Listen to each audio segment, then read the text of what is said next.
మందుతో liver చెడిద్దండి. Cigarette తాగితే ఊపిరితిత్తుల cancer వచ్చిందండి. గుట్కాలు కైనీళ్ళు తింటేనేమో నోటి క్యాన్సర్ వచ్చిందండి. ఓకేనా? డ్రగ్స్ తీసుకుంటే బ్రెయిన్ సంబంధిత సమస్యలు వస్తాయండి, మెదడు సంబంధిత సమస్యలు. ఎక్కువ శాతం పిచ్చి వెర్రితనం వస్తుందండి, మెంటల్ ఎఫెక్ట్ వస్తుంది డ్రగ్స్ వల్ల. మందు తాగే వ్యక్తికి కూడా ఫైనల్లో అదే వస్తుంది. కానీ హృదయంలో ఉండే ఒక వ్యాకులం వల్ల అన్నీ వస్తాయండి, అన్నీ వస్తాయి బ్రదర్. అందుకే చెప్తున్నాడు, నువ్వు నా ముందుకు రాకముందు అవన్నీ అనుభవించావంటే అది వేరే సంగతి. నన్ను ఎరిగిన తర్వాత నువ్వు ఎందుకు ఆ విషయాల్లో అట్లా ఉంటున్నావు? నీ హృదయంలో నుంచి నీ వ్యాకులం తొలగించుకోమని నేను చెప్పాను. నువ్వు హెల్తీగా ఉండాలి, ఆరోగ్యంగా ఉండాలి, యాక్టివ్గా ఉండాలి, హుషారుగా ఉండాలి.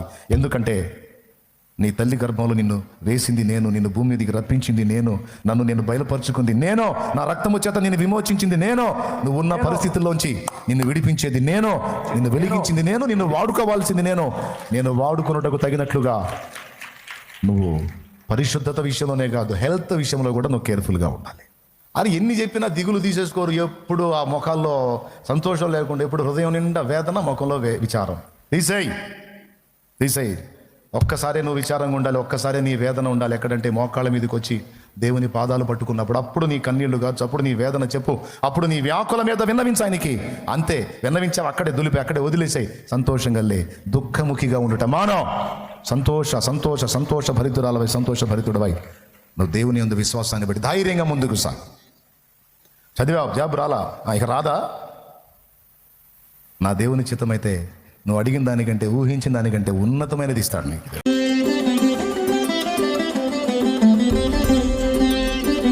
చెరుపుదాన్ని నీ యొద్ద నుండి తొలగించుకోనమన్నాడు.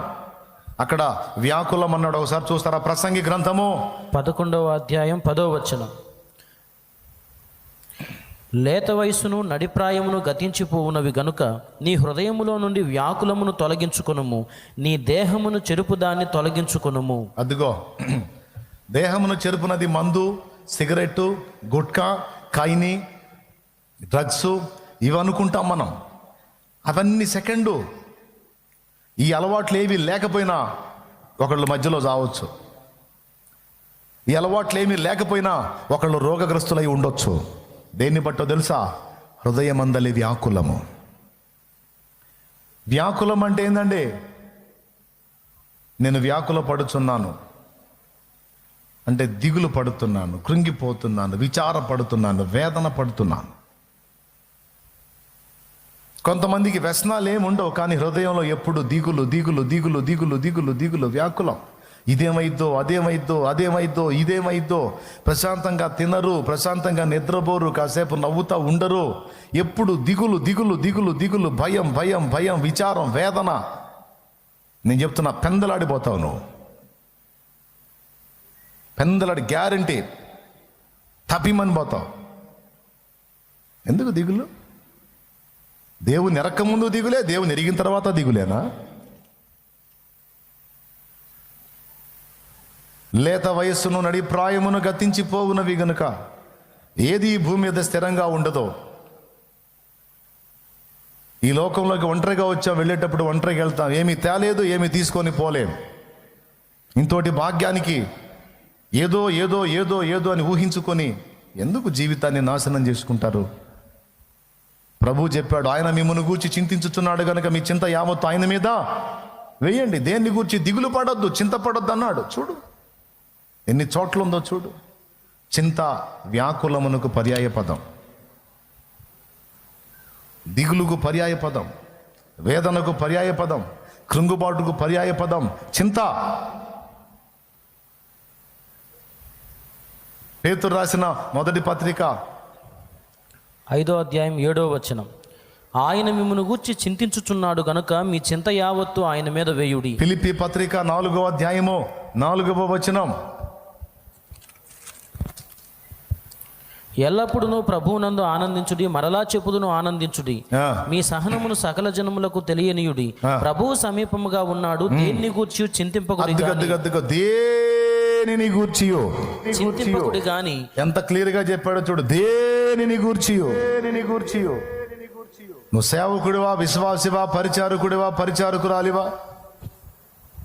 సేవకుడు సేవను గూర్చి, విశ్వాసి తన విశ్వాసమును గూర్చి, పరిచారకుడు తన పరిచర్యను గూర్చి, సామాన్యుడు తన పరిస్థితులను గూర్చి, రోగి తన రోగమును గూర్చి, అప్పులున్నాడు తన అప్పును గూర్చి, అవమానంలో ఉన్నాడు తాను పొందుతున్న అవమానములను గూర్చి, కష్టపడి చదివినోడు తను పొందబోయే ఉద్యోగాన్ని గురించి.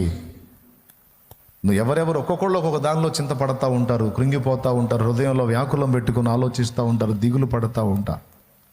అక్కడ ఒక్క మాటలో చెప్పాడు, దేనిని గూర్చి చింతపడకుడి గాని ప్రతి విషయములోనూ ప్రార్థన విజ్ఞాపనముల చేత కృతజ్ఞతాపూర్వకంగా మీ విన్నపములు దేవునికి తెలియజేయండి. అప్పుడు సమస్త జ్ఞానమునకు మించిన దేవుని సమాధానం మీ హృదయ తలంపులకు కావలి ఉంటుందన్నాడు. మందుతో లివర్ చెడిద్దండి, సిగరెట్ తాగితే ఊపిరితిత్తుల క్యాన్సర్ వచ్చిందండి, గుట్కాలు కైనీళ్ళు తింటేనేమో నోటి క్యాన్సర్ వచ్చిందండి. ఓకేనా? డ్రగ్స్ తీసుకుంటే బ్రెయిన్ సంబంధిత సమస్యలు వస్తాయండి, మెదడు సంబంధిత సమస్యలు, ఎక్కువ శాతం పిచ్చి వెర్రితనం వస్తుందండి, మెంటల్ ఎఫెక్ట్ వస్తుంది డ్రగ్స్ వల్ల. మందు తాగే వ్యక్తికి కూడా ఫైనల్లో అదే వస్తుంది, పిచ్చే వస్తుంది. ఇవన్నీ వీటి వల్ల వస్తాయండి. కానీ హృదయంలో ఉండే ఒక వ్యాకులం వల్ల అన్నీ వస్తాయండి, అన్నీ వస్తాయి బ్రదర్. అందుకే చెప్తున్నాడు, నువ్వు నా ముందుకు రాకముందు అవన్నీ అనుభవించావంటే అది వేరే సంగతి. నన్ను ఎరిగిన తర్వాత నువ్వు ఎందుకు ఆ విషయాల్లో అట్లా ఉంటున్నావు? నీ హృదయంలో నుంచి నీ వ్యాకులం తొలగించుకోమని నేను చెప్పాను. నువ్వు హెల్దీగా ఉండాలి, ఆరోగ్యంగా ఉండాలి, యాక్టివ్గా ఉండాలి, హుషారుగా ఉండాలి. ఎందుకంటే నీ తల్లి గర్భంలో నిన్ను వేసింది నేను, నిన్ను భూమి మీదకి రప్పించింది నేను, నన్ను నేను బయలుపరుచుకుంది నేను, నా రక్తము చేత నిన్ను విమోచించింది నేను, నువ్వు ఉన్న పరిస్థితుల్లోంచి నిన్ను విడిపించేది నేను, నిన్ను వెలిగించింది నేను, నిన్ను వాడుకోవాల్సింది నేను వాడుకొనుటకు తగినట్లుగా నువ్వు పరిశుద్ధత విషయంలోనే కాదు, హెల్త్ విషయంలో కూడా నువ్వు కేర్ఫుల్గా ఉండాలి. రాజుగారు ఎక్కి నడిపే రథాశ్వాలు రోగిష్టివై ఉన్నాయి అనుకో, యుద్ధంలో గెలుస్తాడు ఆ రాజు, తన్నులు తిని వస్తాడు. రథాశ్వాలు ఎలా ఉండాలండి? ఏ లోపము లేనివై ఉండాలి, హుషారుగా ఉండాలి. రాజు రథం ఎక్కగానే అలా 2 కాళ్ళ మీద నిలబడి పెద్ద సౌండ్ చేయాలి, మేము సిద్ధంగా ఉన్నామని. అంతేగాని ఒక గుర్రమేమో ఎవరు వచ్చారు ఏంది సగిలిచ్చావు, ఏంది ఎవరు వచ్చారు, నా కళ్ళు కనపట్లేదు చెప్పు అని, ఒకటేమో గుడ్డి గుర్రం, ఒకటేమో నడ్డి గుర్రం, ఒకటేమో కుంటి గుర్రం, ఒకటేమో చెవిటి గుర్రం లాగా ఉన్నాయి అనుకో, ఏమన్నా ఉందా? ఒకటేమో గ్యాస్ ట్రబుల్ గుర్రం, ఏమంటే ఒకటేమో షుగర్ గుర్రం, ఒకటేమో బీపీ గుర్రం, ఏమన్నా పద్ధతే? అధిరోహం అని రథాధిరోహుడై ఉన్నటువంటి రాజు అంటే చక చక చక ముందుకు పరిగెత్తే రథాశ్వాలై మనం ఉండాలి. నా ప్రియురాలా, నిన్ను ఫరో యొక్క రథాశ్వముతో పోల్చెదను అన్నాడు. రోగిష్టి రథాలు కాదు, రోగిష్టి అశ్వాలు కాదు అని ఎన్ని చెప్పినా దిగులు తీసేసుకోరు. ఎప్పుడు ఆ ముఖాల్లో సంతోషం లేకుండా, ఎప్పుడు హృదయం నిండా వేదన, ముఖంలో విచారం. తీసేయి.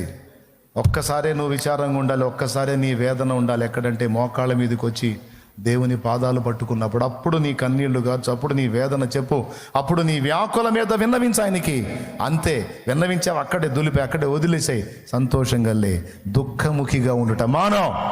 సంతోష భరితురాలవై, సంతోష భరితుడవై నువ్వు దేవుని యందు విశ్వాసాన్ని బట్టి ధైర్యంగా ముందుకు సాగు. చదివావు, జాబ్ రాలా, ఇక రాదా? నా దేవుని చిత్తమైతే నువ్వు అడిగిన దానికంటే, ఊహించిన దానికంటే ఉన్నతమైనది ఇస్తాడు నీకు. అదే కదా విశ్వాసం. ఏమండి, ఏ విషయంలోనైనా సరే అండి, నీకు చేత కాదని దేవుడికి చేత కాదా? నువ్వు అసమర్థురాలి, అసమర్థుడు అని దేవుడు అసమర్థుడా? నీ వల్ల కాని దేవుడి వల్ల కూడా కాదా? నువ్వు సాధించలేని దేవుడు కూడా సాధించలేడా? నువ్వు ఓడిపోయావు, దేవుడు కూడా ఓడిపోయాడా? ఓడిపోయింది నువ్వై ఉండొచ్చు, కానీ దేవుడు ఇంకా ఓడిపోలా. ఓడిపోడు, ఓడిపోడు, ఓడిపోడు, ఓడిపోడు. ఏయ్యా, ఊరికి చింత చింత చింత, భయం, దిగులు దిగులు దిగులు దిగులు దిగులు. దానివల్ల ఏమొచ్చిద్దయ్యా? నేను చెప్పిన పెందలాంటి రోగాలు వస్తాయి. ఏదో ఒక రకమైన కంపెనీ జబ్బు వచ్చిద్దయ్యా. అందుకే భయముతో వణుకుతో నీ దేహమును, దాని యొక్క ఆరోగ్యమును కూడా నువ్వు కాపాడుకోవాల్సిందే. నీ భక్తిని, విశ్వాసాన్ని నువ్వు ఎలాగైతే కాపాడుకోవాలని హెచ్చరించబడ్డావో, నీ దేహం యొక్క ఆరోగ్యాన్ని, నువ్వు పొందిన రక్షణని, నీ సాక్ష్యాన్ని, చివరి శ్వాస విడిచేంత వరకు నాతో సాక్ష్యము కాపాడుము. చివరి శ్వాస విడిచేంత వరకు నాతో సాక్ష్యము కాపాడుము. పోవుట కంటే సాక్ష్యము చెదరి పోవుట కంటే ముందే మరణము కలిగించుము. ముందే మరణము కలిగించుము. నా ప్రాణం నీవయ్యా, నీ కొరకే నేనయ్యా, నా సర్వం నీవయ్యా, నా ప్రియుడా యేసయ్యా, నా ప్రాణాత్మ శరీరము యేసునికే అంకితం. నా ప్రాణాత్మ శరీరము యేసునికే అంకితం. అంకితం, నీకంకితం, నేటి నుండి నా జీవితం. అంకితం, నీకంకితం, నేటి నుండి నా జీవితం. Praise the lord. ఆ మొదటి మాటలోని విషయం అదండి. నేను మీ మధ్య ఉన్నప్పుడే కాకుండా నేను మీ మధ్య లేని ఈ కాలమందు కూడా మీ సొంత రక్షణను భయముతో, వణుకుతో కొనసాగించుకోండి అన్నాడు. ఇప్పుడు మనం కాపాడుకోవాల్సినటువంటి 3 ఏంటంటే, మొదటిది హృదయములో నుండి వ్యాకులము తొలగించుకొనే ప్రాణమును, దేహ ఆరోగ్యమును కాపాడుకోవాలి. ఎందుకంటే సమాజం కోసం మనం బ్రతకాలి. ఒకవేళ సందర్భం వచ్చింది, హతసాక్షి కావాలి, క్రీస్తు కోసం బలి కావాలి, పెడదాం. అప్పుడు దేవుడు ఆ బలాన్ని ఆయనే ఇస్తాడు. అవసరమైతే క్రీస్తు కోసం హతసాక్షులం అవుదాం. దేవుడు ఆ ఛాన్స్ ఇస్తే మనకి, అది వేరే విషయం. కానీ అలా మనల్ని సిద్ధపరచక మునుపు మనం అన్నీ కాపాడుకొని దేవుని పరిచయం చేయాలి కదా లోకానికి. మనమే రోగిష్ట అవతారాలు వేసుకొని, ఉస్సూరు మోకాలు వేసుకొని ఉస్సూరు అనుకుంటా సమాజాన్ని ఏం ప్రభావితం చేస్తాం? సరి చేసుకుందాం. ఎంతమంది దిగులు పడుతున్నారా? ఏమ్మా, దిగులు పడుతున్నారా? మీ దండం పెడతామ్మా, చెప్పింది అర్థమైందిగా. దిగులు పడితే కంపెనీ జబ్బులు వస్తాయి. వద్దు. దిగుళ్ళు, విచారాలు, కృంగుబాట్లు, నిరాశలు, నిస్పృహలు తీసేయి. నా దేవుడిని నమ్ముకున్నా, నా దేవుని మీద విశ్వాసం ఉంచా, ఆయన ఎలా చేయాలనుకున్నాడు అలానే చేస్తాడు. ఆయన చిత్తమే జరిగినది. లోకం మొత్తాన్ని రక్షించాలని నాకు ఆశ ఉందండి. రక్షించగలనా? అదేమన్నా చిటికలు అయ్యే పనే? సరే, లోకం మొత్తం వదిలే భారతదేశ ప్రజలను రక్షించాలని ఉంది. అది నా ఒక్కడే వాళ్ళు అయిద్దా? ఏమన్నా చిటికలు అయిద్దా? అసలు కాదా? అయింది. చిన్నగా ముందు దేవుడిచ్చిన పరిధిలో ఒక్కొక్క అడుగు వేసుకుంటూ వెళ్తున్నాం. Praise the lord. First Shantinagar వీధుల్లో పెట్టే కూటాలు, తర్వాత చిలకలూరిపేట ఏరియాల్లో పెట్టే కూటాలు, తర్వాత చుట్టుపక్కల గ్రామాల్లో పెట్టే కూటాలు, గల్లీ నుంచి పట్టణం నుంచి పక్క పల్లె ప్రాంతాలు, అక్కడ నుంచి బయట డేట్స్ ఇచ్చి తిరిగి రాష్ట్ర వ్యాప్తంగా అవకాశం దొరికిన చోటల్లా దేవునికి స్తోత్రం, హల్లెలూయా. ఇప్పుడు పక్క రాష్ట్రాన్ని గురించి ఆలోచన చేస్తున్నాం.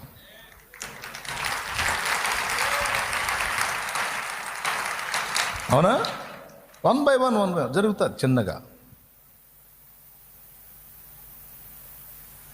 అంతేగాని నేను కూర్చొని దిగులు వేసుకొని మూసుకేసుకొని ఏందో అంతా రక్షించలేకపోతున్నాను, జనాలందరినీ లాగలేకపోతున్నాను, బయటికి కాపాడలేకపోతున్నాను, నేను కృంగిపోయి నేను పేషెంట్ని అయితే ఆయన అంటాడు, రే నువ్వు జనాన్ని కాపాడతావు కానీ ఇప్పుడు నేను కాపాడాల్సి వచ్చింది, నువ్వు ముందు బయట రారా అంటాడు.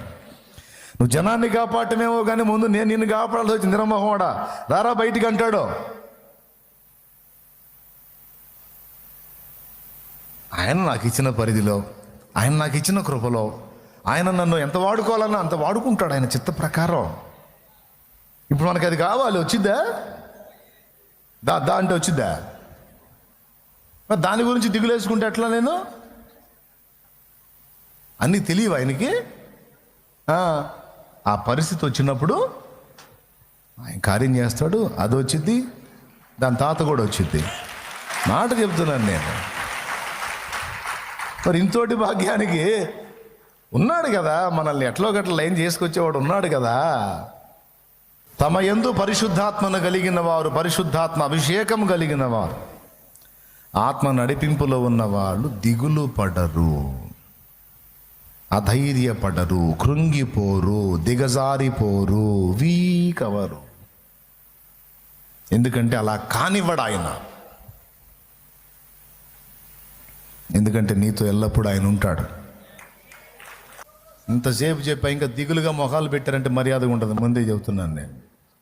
7 మొఖాలు కనపడ్డాయి అంటే ఊరుకోను. మీరు హ్యాపీగా సంతోషం నవ్వండి, కొంచెం కాపాడారు ఎట్నో సంతోషంగా ఉండండి, లేకపోతే మొఖాలు చూడలేకపోతున్నాను. అందుకని చెబుతున్నాను నేను. హృదయములో నుండి వ్యాకులము తొలగించుకో, అప్పుడు దేహమునకు ఆరోగ్యము కలుగుతుంది. వ్యసనాలు దేహాన్ని పాడు చేస్తాయి. వాటితో పాటు వాటికంటే ఎక్కువగా దిగులు, విచారము. తెలుసా మీకు? ఈయన ఎప్పుడు మారతాడో, ఈ తాగుడు నుంచి ఈయన ఎప్పుడు బయటపడతాడో దిగులేసుకొని ఎందుకమ్మా అంత దిగులు పడతాడు, తాగి ఆడ చచ్చిపోతాడో అని దిగులేసుకొని ఏమో టపిమని చచ్చింది. దీన్నే మా నాన్న అంటాడు, సంతకాడు తెచ్చేవాడి కోసం సగం పొద్దుగాడు తెచ్చేవాడు ఏడ్చాడంట.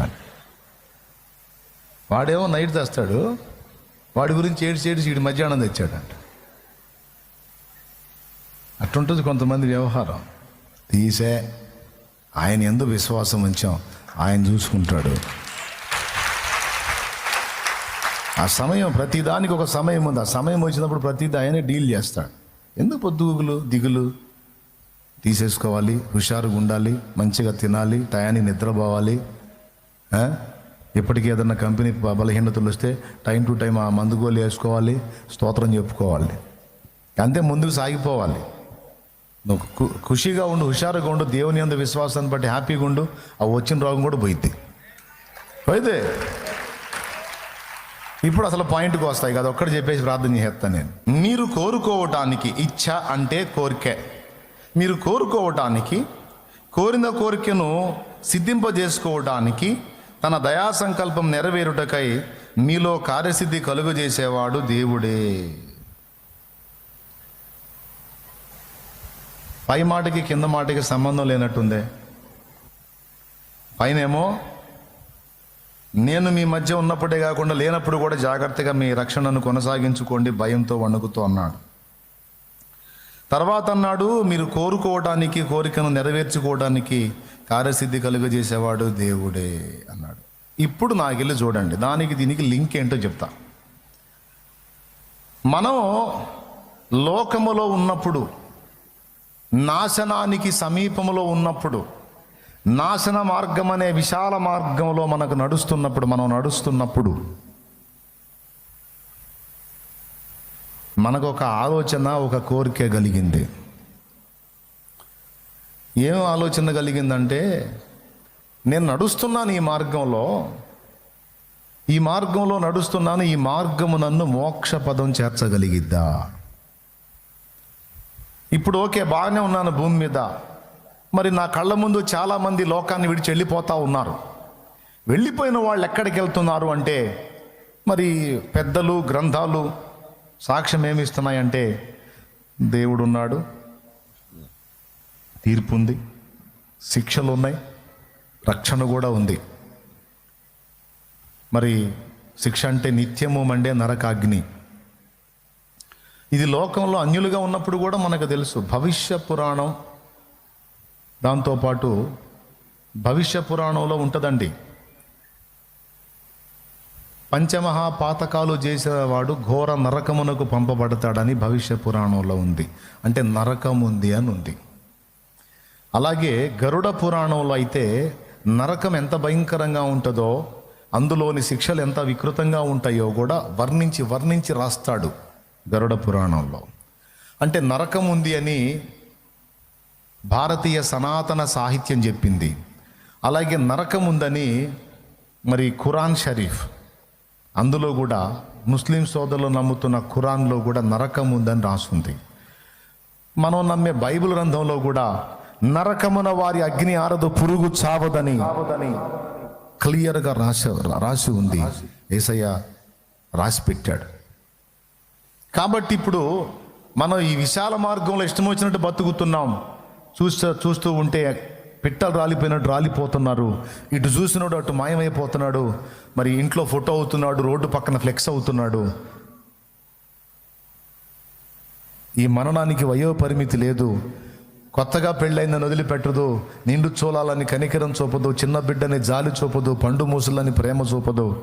ఎప్పుడు ఎవరికి ఎక్కడ ఏ విధంగా ఎలా దాపురిస్తుందో తెలియట్లేదు.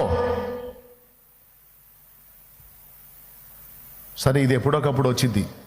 ముందు మరణానంతర జీవితాన్ని గురించి తెలుసుకోవాలి అనే కోరిక పుట్టింది. ఆలోచన రప్పించాడు, కోరిక పుట్టించాడు. ఎందుకనగా మీరు ఇచ్చయించుటకును కార్యసిద్ధి కలుగజేసుకున్నటకును అన్నాడు. మనకు కొన్నిసార్లు కొన్ని కోరికలు పుడుతున్నాయండి. లోకంలో మనుషులకు రకరకాల కోరికలు పుడతాయి. ఇల్లు కట్టాలని, లేకపోతే గోల్డ్ కొనాలని, లేకపోతే పొలం కొనాలని, స్థలం కొనాలని, వాళ్ళకంటే గ్రౌండ్గా ఉండాలి, గ్రౌండ్గా చేయాలి, అది ఇదని ఏవో కోరికలు, రకరకాల కోరికలు పుడుతుంటాయి. ఇవన్నీ లోకంలో అందరికి పుట్టే కోరికలు మనకి పుడుతుంటాయి సహజంగా. అయితే వీటికి అతీతంగా ఒకసారి మనకు కోరిక పుట్టింది. ఏంటంటే మరణానంతర జీవితం ఏమవుతుంది, మరణానంతరం నిత్యం మండే అగ్నిగుండం ఉంటే దాని నుంచి ఎలా కాపాడబడాలి, దాన్ని తెలుసుకోవాలి, దాని గురించి క్లియర్గా తెలుసుకోవాలి అనే కోరిక మన జీవితంలో ఒకనాడు మనకు ఎదురైంది. ఏదో కొన్ని సన్నివేశాలు చూసినప్పుడు ఆలోచనలు వచ్చినాయి, అందులోనే కోరిక పుట్టింది. కోరిక పుట్టిందే తడో అన్వేషించాం. మనకు యేసు ప్రభు తెలియదు, మనం అందులో ఉన్నాం, వేరే విశ్వాసంలో ఉన్నాం కనుక అందులో వెతికాం. ఇప్పుడు నువ్వు అన్యుల దగ్గరికి వెళ్ళి, ఏమనుకోవద్దు, అన్యుల దగ్గరికి వెళ్ళి మరణానంతర సంగతి ఏంటి అని అడుగు నువ్వు. అంటే చచ్చిపోయిన తర్వాత జీవితం సంగతి ఏందని అడుగు నువ్వు. వాడు ఎగాదిగా చూడకపోతే అప్పుడు అడుగు.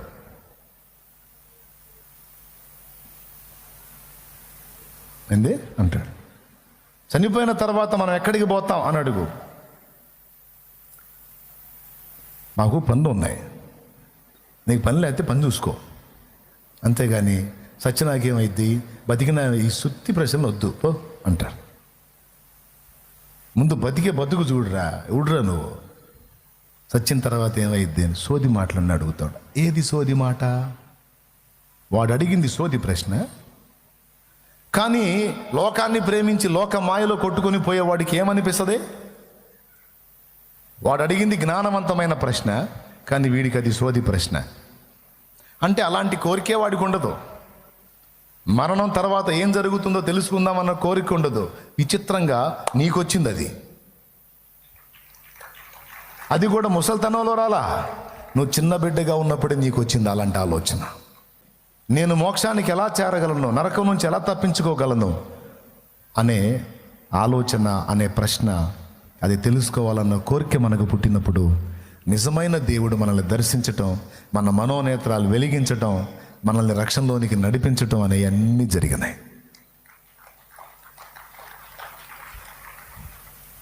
కోరిక పుట్టిస్తాడు, ఆ కోరికను నెరవేర్చడానికి కావలసిన అనుకూలతలు కూడా ఆయనే కల్పిస్తాడు అనేది మీకు అర్థమైతే చాలు. అర్థమైందా? అయితే ఈ సన్నివేశాలు అందరి ముందుకు తెస్తాడు. కానీ కొంతమందికి ఇలాంటి కోరికలు పుడతాయి, కొంతమందికి పుట్టవు. ఈ సన్నివేశాలు రప్పించినప్పుడు ఎంతమందికి అయితే ఆ ఆలోచన కలిగిందో, తెలుసుకోవాలన్న కోరిక కలిగిందో వాళ్ళందరినీ గ్యాదర్ చేస్తాడు, గ్రేడ్ చేస్తాడు, డివైడ్ చేసి వాళ్ళకి తన్ను తాను బయలుపరుచుకుంటాడు.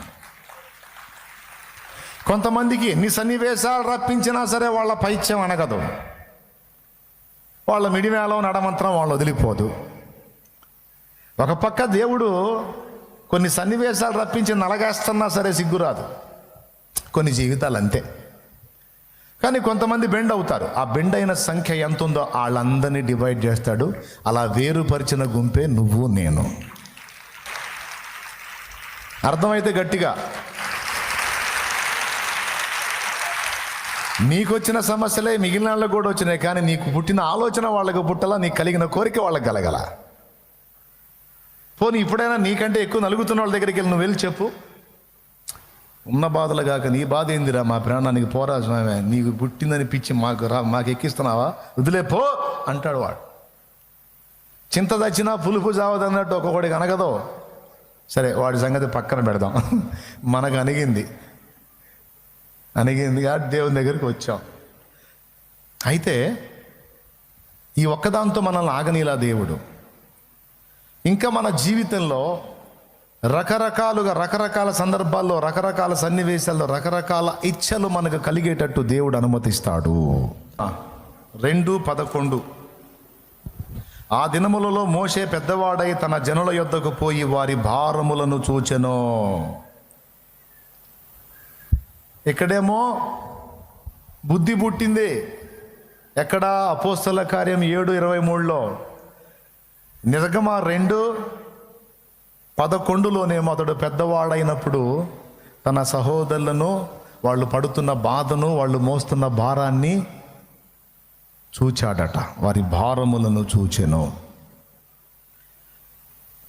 ఈ కోరిక మోషేకి ఎలా కలిగింది మీరు ఊహించండి. కొన్నిసార్లు మనకు కలిగేటువంటి కోరికలు, ఆలోచనలు మనం అనుకుంటాం మన బుర్ర నుంచి పుడుతున్నాయని. కొన్ని అలా మన శరీర సంబంధమైనటువంటి కోరికలు ఉంటే ఉండొచ్చు, కానీ కొన్ని కోరికలు మాత్రం ప్రత్యేకమైన కారణాలను బట్టి, ప్రత్యేకమైన ఉద్దేశాలను బట్టి దేవుడు మన తలంపుల్లో పుట్టిస్తాడు. ఆ ఆలోచనలు కలిగేటట్టు ఆయన అనుమతిస్తాడు. ఐగుప్తు రాజకుమార్తెగా ఆ కుమార్తె అనిపించుకున్న ఆమె దగ్గర పెంచబడ్డాడు, ఆమె కొడుగ్గా పెంచబడ్డాడు, ఫరో మనవడగా పెంచబడ్డాడు. మరో రకంగా చెప్పాలంటే ఫరోకు ఒకవేళ కొడుకు లేకపోతే కూతురు సింహాసన అధిరోహం చేయాల్సి వస్తే ఆ తర్వాత మోషేనే ఆమె కొడుగ్గా సింహాసనం ఎక్కే అవకాశం ఉంది.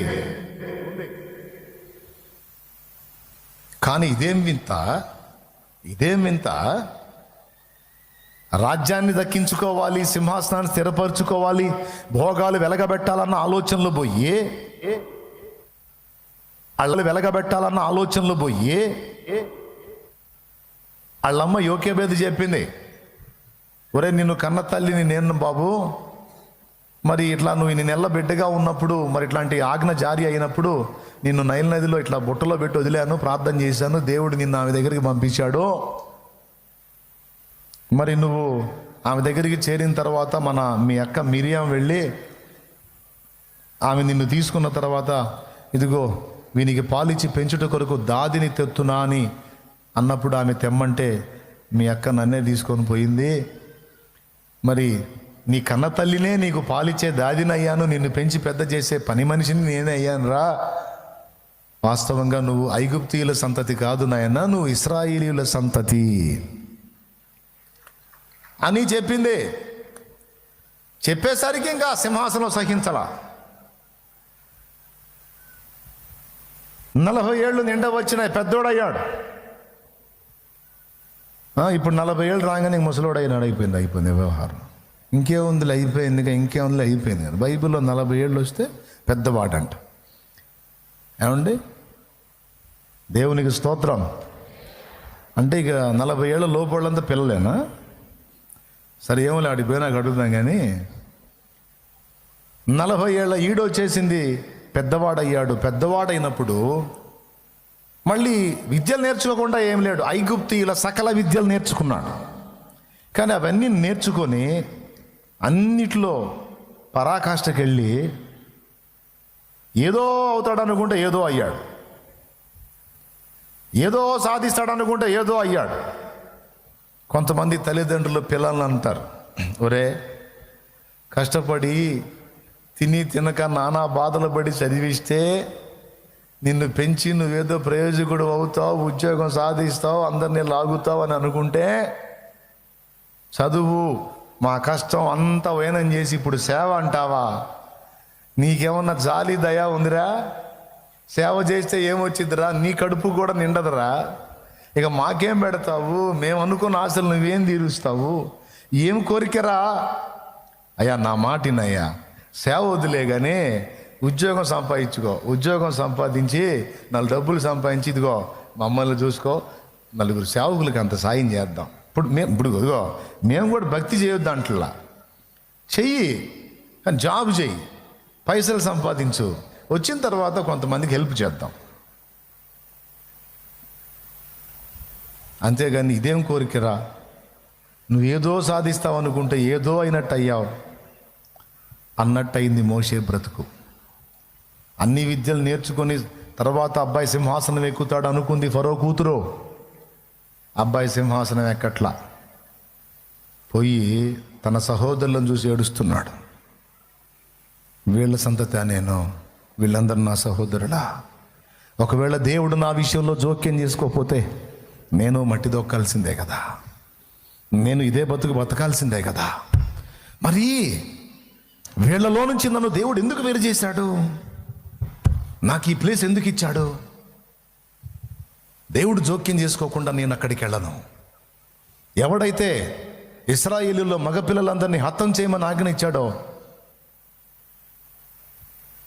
వాడి ఆజ్ఞ బేఖాతరైపోయి నేను వాడింటికి వెళ్ళటం ఏంటి?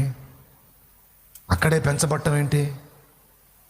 దేవుడు జోక్యం చేసుకోకపోతే సైనికుల చేతుల్లో తెచ్చేవాడిని. ఇల్లు తిరిగి పిల్లల్ని చంపుతున్నారు కదా నన్ను కాజేసేవాళ్ళు. లేదు, దేవుడు జోక్యం చేసుకోకపోతే నైల్ నదిలో మమ్మ జమ్ము పెట్టులో పెట్టి వదిలినప్పుడు ముసళ్ళ చేతికి దిక్కి సచ్చేవాడిని. అది జరగలా, ఇది జరగలా. నేను క్షేమంగా నేరుగా ఫరో కూతురు దగ్గరికి ఎలా వచ్చాను? ఆమె నన్ను సేవ్ చేయటం ఏంటి? ఆమె నాకు పేరు పెట్టడం ఏంటి? ఆమె ఒడిలో నేను పెరగటం ఏంటి? ఇది దేవుడు జోక్యం చేసుకోవటం కాకపోతే మరేమై ఉంటుంది? అర్థమైంది. బానిస బతుకుతూ శాపాన్ని అనుభవిస్తూ తరతరాలుగా అన్యాయమైపోతున్న నా ప్రజల్ని బయటికి తీసుకొని రావటానికి దేవుడు నన్ను డివైడ్ చేశాడు, ప్రత్యేకపరిచాడు. ఉద్దేశం వాస్తవమే, తను అనుకున్న తలంపు కరెక్టే 100% కరెక్ట్. ఆ ప్రజల్ని బంధకాల్లోంచి బయటికి తీసుకొని రావడానికి మోషేని దేవుడు ఏర్పరచుకున్నాడు, అది తిరుగులేదు. కానీ విమోచించే పద్ధతి మోషే అంచనా తప్పైంది. ఏమనుకున్నాడంటే నేను అధికారం పొందడానికి నన్ను సిద్ధపరిచాడు, ఐగుప్తీయుల సకల విద్యలు నాకు నేర్పించాడు. అంటే ఇవన్నీ నాకు ఎందుకు వచ్చినాయి? వాళ్ళని బయటికి తీసుకెళ్ళమని నాకు నేర్పించినట్టున్నాడు. కాబట్టి ఇక మనం ఆలస్యం చేయకూడదు, వెంటనే ఫీల్డ్లోకి దిగాలి, వర్క్ మొదలు పెట్టాలని వెళ్ళాడు. వెళ్ళి పరిశీలించి తిరుగుతూ ఉంటే ఒక ఐగుప్తీయుడు అన్యాయంగా ఇశ్రాయేలీయుని కొడుతున్నాడు. వెళ్ళి అడిగాడు, ఎందుకురా, వాడేం తప్పు చేశాడు? పని చేస్తున్నాడు కదా, ఎందుకు కొడుతున్నావు అన్నాడు. వీళ్ళు బానిస కుక్కలు, ఈ బానిస కుక్కలు ఇంతే, వీళ్ళని కొడితేనే, అంటే తప్పు చేస్తే కొట్టాలి, తప్పు చేయకుండా ఎందుకు కొడుతున్నావు అంటే ఈ బానిస కుక్కలకి తప్పులతో అవసరం లేదు, ఈ బానిస కుక్కలు అంతే కొట్టాలి అని మళ్ళా కొడుతున్నాడు. అరే న్యాయం అడుగుతుంటే, వాడు చేసిన తప్పేంది అడుగుతుంటే చెప్పకుండా ఏందిరా, వాడు మనిషి అనుకున్నావా, జంతువు అనుకున్నావా? జంతువునే కొట్టమే, వాడు మనిషి కదా, వాడి ప్రాణం నీ ప్రాణం వంటిదే కదా, ఎందుకురా మళ్ళా వాడి మీద దాడి చేస్తున్నావు అనంటే నీకెందుకు పొడుచుకొస్తుంది? అడ్డు తప్పుకో అని తృణీకరించి మళ్ళీ కొట్టబోతున్నాడు. ఇక ఆగల, ఒకే ఒక గుద్దుకి కాజేశాడు, చంపేశాడు. ఒక్కటే దెబ్బ, మళ్ళీ రెండో దెబ్బకి లేడు. మరి ఏ ఆయువు పట్టు చూసి కొట్టాడో ఏమో. కొడితే ఒకటే దెబ్బ, మళ్ళీ రెండో దెబ్బకి చచ్చిపోయాడు. అటు తిప్పితే అటు పడిపోయాడు. వీడు చచ్చాడుగా, అయ్యా ఇప్పుడు ఎట్లా అని చెప్పిన వాడిని ఏదో మాఫీ చేసి సైలెంట్గా తిరుగుతున్నాడు. మళ్ళీ నెక్స్ట్ డే ఇంకొక ఇద్దరు కొట్టుకుంటున్నారు. ఇస్రాయేలీలే కొట్టుకుంటున్నారు. సహోదరులారా, నిన్నేం చేశాడు? నిన్న అన్యాయం అయిపోతున్న వాని పక్షాన నిలిచి అన్యాయం చేస్తున్న వాడిని చంపి ప్రతీకారము చేశాడు. నాయకుడు చేసే పని అది. అర్థమైందా? ప్రతీకారము చేయుట. రెండవది న్యాయము తీర్చుట. రెండోసారి ఏం జరిగింది? ఇద్దరు అనుకుంటున్నారు. వాళ్ళిద్దరు ఇశ్రాయేలీలే. చూడు, బానిస బతుకుతున్న సిగ్గురాల అట్టుండి కూడా కొట్టుకుంటున్నారు వాళ్ళు. అరే బాబు, మీరిద్దరు సహోదరులురా, మీ ఇద్దరు ఐక్యంగా ఉండాలి. మీ ఇద్దరు కొట్టుకుంటే మూడోవాడు చిద్దరిని కలిపి కొట్టడా? మీకు మధ్య భేదాలు ఉండకూడదు నాయన, మీరందరూ కలిసి బతకాలి, కలిసి ఉండాలి అన్నాడు. అంటే వీడంటాడు వాళ్ళలో ఒకడు, పోయి మా మీద తీర్పరిగా నిన్నెవడు నియమించను? నిన్న ఆ ఐగుప్తుని చంపి పాతి పెట్టినట్టు నన్ను కూడా చంపాలనుకుంటున్నావా అన్నాడు. ఊరి నీకెట్ట తెలిసిందిరా? నీకెట్ట తెలిసింది? అర్థమైపోయింది, ఆ మొత్తం లీక్ అయిపోయింది. ఇది వీళ్ళ దాకా వచ్చిందంటే ఆడిదాకా పోయి ఉంటుంది, రాజు దాకా అని. ఇక అక్కడి నుంచి ఎస్కేప్ అయ్యాడు మిద్యాను ప్రాంతానికి. Praise the lord. ఏటు పోవాలి? మిద్యానికే పోవాలి. మళ్ళీ అక్కడ ఆలోచన. దేవుడే డ్రైవ్ చేశాడు. నేరుగా మిద్యానికి పోయి 40 ఏళ్ళు ఉన్నాడు. భక్తుల జీవితాల్ని మనం పరిశీలిస్తే వాళ్లకు కలిగినటువంటి కోరికలు విచిత్రంగా ఉన్నాయి. ఇప్పుడు మోషే కోరిక చూశారుగా, శుభ్రంగా వైభోగం వెలగబెట్టుకోక దిగొచ్చి బురద దొక్కటానికి ఇష్టపడ్డాడు. సహోదరులను చూసి వాళ్ళని విమోచించాలన్న బుద్ధే. ఎవరి వల్ల పుట్టింది ఈ బుద్ధి? ఆ కోరికే తనకు కలగల ఆ సన్నివేశాలని, పరిస్థితులను ఆయన ముందుకు రప్పించి దేవుడే ఆ కోరిక పుట్టించాడు. దేవుడేగా సైతాను కూడా కొన్ని కోరికలు పుట్టిస్తాడు అండోయ్. సైతాను కూడా కొన్ని కోరికలు పుట్టిస్తాడు. కొంతమంది వచ్చి అంటారు, ఏందో నీ మీద నాకేందో ఆలోచన కలుగుతుంది, నాకెందుకు ఆ కోరిక పుట్టింది, ఇది దైవికం అంటారు. సావు కొట్టి చెవులు మోస్తాడు దేవుడు. నీకు మళ్ళీ దరిద్రపు కోరికలన్నీ నీకు పుట్టడం ఏంది? నువ్వు వెళ్ళి అడిగి చెప్పటం ఏంది? ఇది దైవికం అంటాం ఏంది? ఆడొచ్చి నీకు చెప్పటం ఏంది? ఇది దైవికం. దేవుని ఆలోచనలు ఎడితీసి ఎడి పెడుతున్నారండి కొంతమంది. దేవుడు నిన్ను చూపించాడు నాకు దర్శనంలో అంటారు. ఏమని చూపించాడు? నిన్నే చేసుకోమని చూపించాడు అని. అమ్మాయి అబ్బాయితో, అబ్బాయి అమ్మాయితో. ఇంకా దేవుడికి రెండో పని లేదు. అక్కడ ఆత్మ నాశనం నశించిపోతుంటే, అమ్మాయి నువ్వు ఆయన చూడమ్మా, అబ్బాయి నువ్వు ఆయన చూడయ్యా అని ఈ డ్యూటీలో ఉన్నాడు దేవుడు. అసలు దేవుడిని ఏం అర్థం చేసుకున్నారు? దేవుడి ఆలోచనలు ఏంటో, దేవుని ఉద్దేశాలు ఏంటో, దేవుడు ఏమనుకుంటున్నా కొంచెం ఆలోచించాలి, వివేచించాలి. ఈ ఒక్కడే కాదు, మోషే విషయంలోనే కాదు,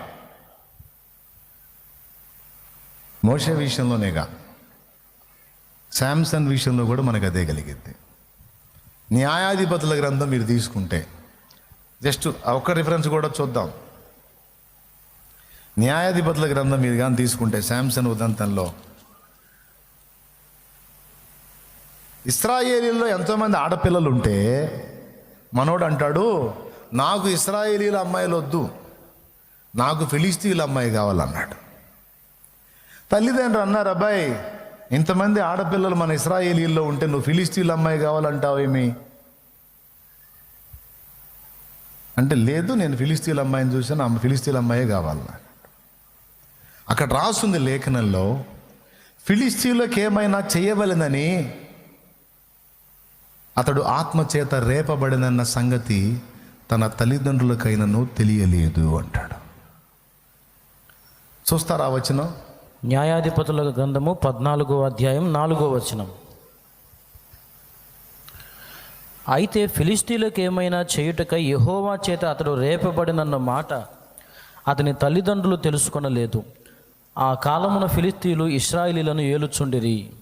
అద్దుగో,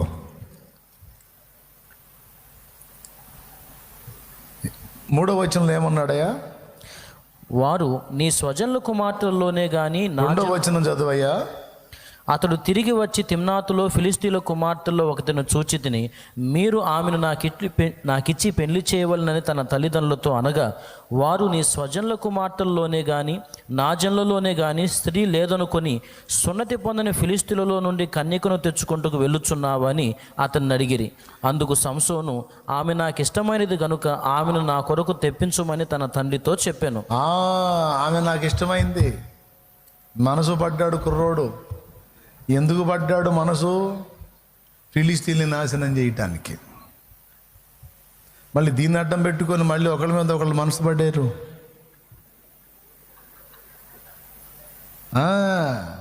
అక్కడ ఆ మనసు నాశనానికే కారణమైంది. జాగ్రత్తగా ఉండాలి, ప్రతిదీ జాగ్రత్తగా వివేచించాలి.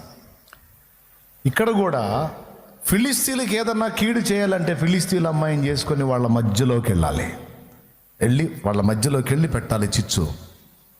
ఈ కోరిక కూడా దైవికంగానే శాంసన్కి కలిగిందని రాస్తుంది. ఇక ఈ రకంగా మీరు వెతికితే బైబిల్లో ఈ మూల నుంచి ఆ మూల దాకా భక్తుల కదలికలు, భక్తుల నడిపింపు, భక్తుల ఆలోచనల్లో దేవుని జోక్యం చాలా క్లియర్గా అర్థమవుతుంది. అలాగని పూర్తిగా అన్ని విషయాల్లో వాళ్ళు అలాగే దైవిక నడిపింపు పొందారని లేదు. కొన్నిసార్లు వాళ్ళు మానవరీత్యా కూడా అడుగులు వేశారు. ఫర్ ఎగ్జాంపుల్, అబ్రహాం ఉన్నాడు, శారా ద్వారా సంతానాన్ని పొందాలి, ఇది దేవుని ఆలోచన, వాగ్దానం.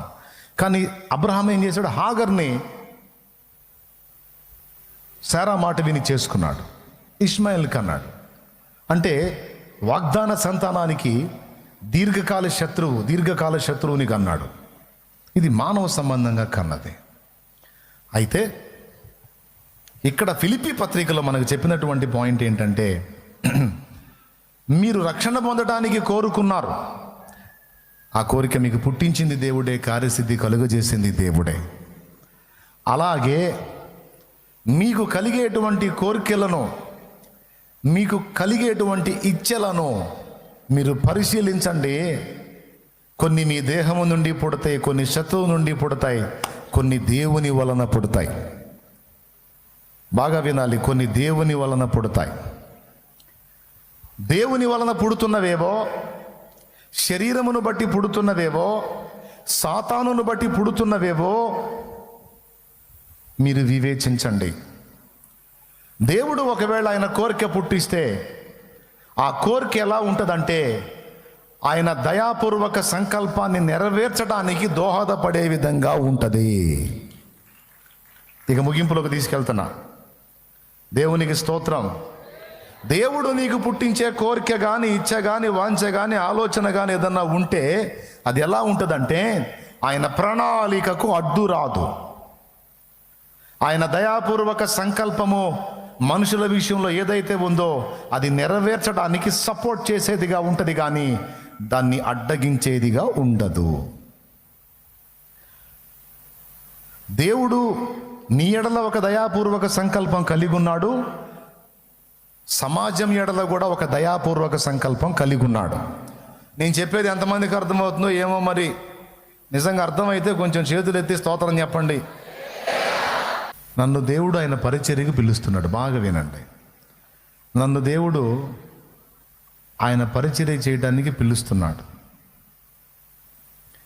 ఆ కోరిక నాకు ఉంది. దాన్ని బట్టి నేను ఆయన నా ఎడల కలిగి ఉన్న దయాపూర్వక సంకల్పం నెరవేర్చడానికి ఆయన ఇస్తున్నటువంటి ఆ కోరికను నేను గైకొని అడుగులు వేయటానికి ఫిక్స్ అయ్యాను, నిర్ణయించుకున్నాను. తీరా నిర్ణయించుకున్న తర్వాత మరికొన్ని వచ్చినాయి నా ముందుకి. అవి కూడా నాలోనే పుడుతున్నాయి. అవేమంటున్నాయంటే, సేవ చేయటం అంత ఈజీ కాదు, సేవ చేయటం నీ చేతనయ్యే పని కాదు, అది దానోళ్ళు అనుకుంటారు, నువ్వు సంపాదన మీద మనసు పెట్టు. ఆత్మల సంపాదన నీ వల్ల కాదు. నువ్వు ఆస్తులను కూడగట్ట వచ్చిన పైకంతో ఆ జరిగే పనికి ఏదన్నా తోడ్పాటు అందిద్దు కానీ నువ్వు మాత్రం దానికి వెళ్ళొద్దు అనే కోరిక కూడా నాకే కలిగింది. ఇప్పుడు రెండు న్యాయంగా అనిపించినాయా, అన్యాయంగా అనిపించినాయా? మీరు చెప్పాలి. ఇప్పుడు ఒకటేమో నేను డైరెక్ట్గా సేవ చేయటం, రెండవది నేను డబ్బు సంపాదించి సేవ చేసే వ్యక్తికి హెల్ప్ చేయటం. ఇది దేవుని సేవేగా? ఏంది అర్థం కాలేదా? అర్థమైందా కాలేదా? సరే, మీకు అర్థం కాదు మళ్ళీ చెబుతా, ఇబ్బంది ఏం లేదు. ఇప్పుడు నేనుగా వెళ్ళి ప్రకటించటం ఉంది, అది నాలో పుట్టిన కోరికే. ఎందుకంటే కొంతమంది ప్రభువుని గురించి ఇతరులకు బోధిస్తున్నప్పుడు నాకు అనిపించింది ఇంకా బెస్ట్గా చెప్పొచ్చు కదా, ఇంకా వాళ్ళని ఆలోచింపజేయచ్చు కదా, ఇంకా ఈ విషయాలు కూడా వాళ్ళకి అందించవచ్చు కదా అని అట్లా నాకు ఆలోచనలు కలుగుతాయి, అట్లా కోరిక కలిగిద్ది. ఓకే, దేవుడు ఈ అప్పుల్లో ఉన్నాను, ఈ బంధకాల్లో ఉన్నాను, లేకపోతే నేను కూడా 4 ఆత్మల్ని రక్షిద్దును కదా ప్రకటించి అనే ఆ వాంఛ, ఆ కోరిక పుట్టిద్ది. అది బలపడుతుంది. మళ్ళీ ఇది ఎంటర్ అయింది. సేవ చేయాలంటే ఓర్పు, సహనం, నిగ్రహం, ఏంటి త్యాగం, క్షమాగుణం, దయాగుణం, మర్యాదత్వం, అతిథి ప్రియత్వం, బోధించడానికి సామర్థ్యం, ధైర్యం, ఎన్ని ఉండాలిరా? ఎన్ని ఉన్నాయా నీకు? ఉన్నాయా? అది చర్చిలో 10 మంది ముందు నిలబడటానికి నీకు ధైర్యం లేదు. ఆడపిల్లలు నిలబడి సాక్ష్యాలు చెబుతుంటే నువ్వేమో కానుకేయడానికే దాక్కొని పోయి వేసే రకం నువ్వు. అంత సిగ్గు నీకు. నువ్వెట్లా పనికి వస్తావు? వదిలే, పైసలు సంపాదించి సేవ చేయొచ్చు. ఎట్లా అంటే చేసే వాళ్ళకి హెల్ప్ చేయొచ్చు. ఇప్పుడు డబ్బు సంపాదించి సేవకి ఇవ్వటం దేవుడి పనా కాదా? పెద్దగా చెప్పండి. రైట్, నేనుగా వెళ్ళి ప్రకటించడం దేవుని పనా కాదా?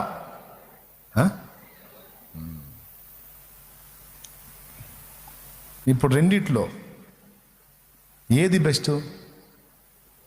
అసలు దేవుని దయాపూర్వక సంకల్పం ఏంటి? నేను సంపాదించి సపోర్ట్ చేయటం సంకల్పమా, లేకపోతే నేనే ప్రకటించడం సంకల్పమా? మరి మొదటి ఆలోచనకి ఇప్పుడు నాకు వచ్చిన రెండో ఆలోచన అడ్డు తగులుతుందే.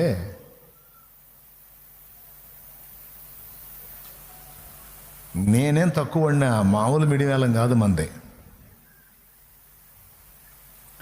అప్పుడు నేను మోకాళ్ళుని ప్రార్థన చేసి ఏం చేశానంటే, సంపాదిస్తా ఆశీర్వదించు, సంపాదిస్తా ఆశీర్వదించు.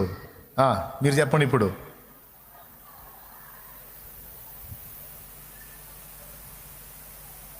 ఎందుకంటే ఫస్ట్ కోరిక కంటే ఈ సెకండ్ కోరిక బెస్ట్గా ఉంది. ఇది మనకు రిస్కులు ఉండవు, కాస్త మనం అటు ఇటు అయినా మనల్ని ఎవడు పట్టించుకోడు. అమ్మో, సేవలోకి వెళ్ళామంటే ఇకేం లేదు, ఇట్లా అనకూడదు, ఇలాగ బొమ్మలాగా ఉండాలా, ఎడు తిరిగినా విమర్శే. అదో మనలా కాదు, మనం చేసే వాళ్ళకి హెల్ప్ చేద్దాం. ఆశావేద వాళ్ళే చేస్తారు, మనకెందుకు వచ్చిన గొడవ అనుకొని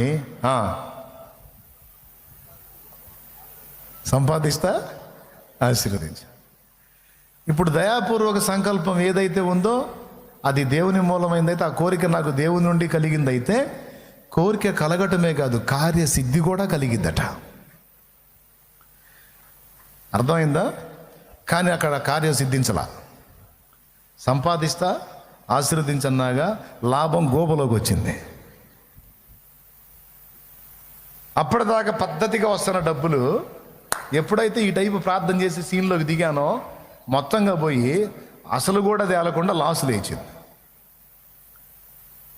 ఇప్పుడు ఏం చేయాలా?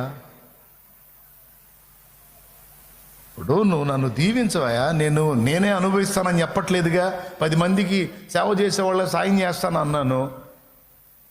మంచి కోరిక, మంచి ఆలోచన, దాన్ని సఫలం చేయకూడదు. ఏంది నాకు ఇట్లా నష్టం కలిగించావు? ఏంది నువ్వు? అంటే అప్పుడు దేవుడు మాట్లాడాడు, నేను నీ ద్వారా పైసలు కమాయించి ఆ పైసలు సేవకులకి ఇచ్చి ఆ విధంగా నిన్ను వాడుకోవాలని నేను అనుకోలా. నిన్నుగానే నిలబెట్టి నేను నిన్ను వినియోగించాలనుకున్నా నా సేవలో నా పాత్రగా.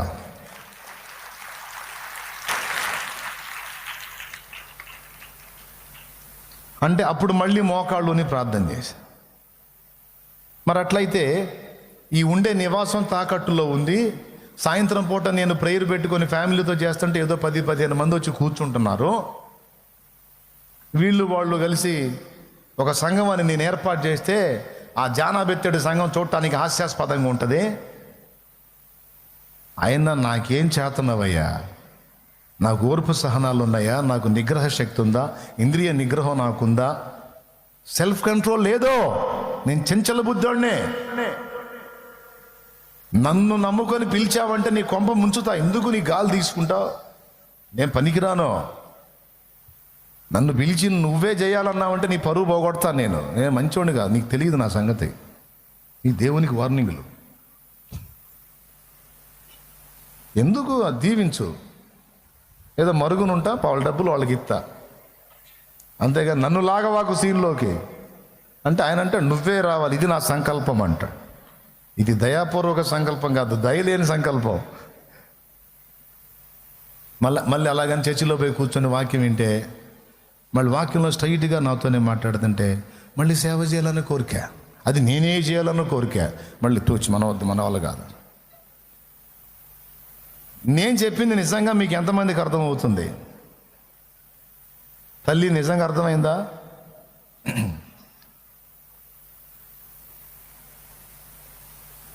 చివరికి మోకాళ్ళుని కన్నీరు గార్చి ప్రార్థన చేశాను. మరి అటు ఎదురు తగిలాడుగా, కోరిక కలిగింది కానీ కార్యసిద్ధి కలగల. అంటే అనుకున్నాను ఇక సంపాదించి ఇవ్వాలని, కానీ కార్యసిద్ధి జరగనప్పుడు ఏదో రివర్స్ కొట్టింది, నేను రాంగ్ స్టెప్ వేశాను, అసలు దేవుడేమనుకుంటున్నాడు అని దేవుని ముందు మోకాళ్ళుని కన్నీరు విడిచి ప్రార్థన చేస్తే ఇర్మియా గ్రంథము 30వ అధ్యాయంలో నుంచి నాతో స్పష్టంగా మాట్లాడాడు నా దేవుడు. ఇర్మియా గ్రంథం 30వ అధ్యాయం, జాగ్రత్తగా వినండి, నాది మీకు ఉపయోగపడుద్దని చెప్తున్నాను. ఇర్మియా గ్రంథం 30వ అధ్యాయము 10వ వచనం. మరియు అంతవరకు నాకు ఇవ్వని పదం ఒకటి అప్పుడు మెన్షన్ చేసి మాట్లాడుతున్నాడు. నా సేవకుడవైన యాకోబు భయపడకుమో, ఇశ్రాయేలు విస్మయమొందకుము అన్నాడు. చాలు. ఇర్మియా గ్రంథం 30 కుడివైపు ఉన్న అధ్యాయం చదువుకుంటాను నేను. అందులో 10వ వచనంలో మాట్లాడాడు, ఎందుకురా భయపడతావు, సేవ చేయటానికి నువ్వు నిలబడు, అవన్నీ నేను చూసుకుంటా.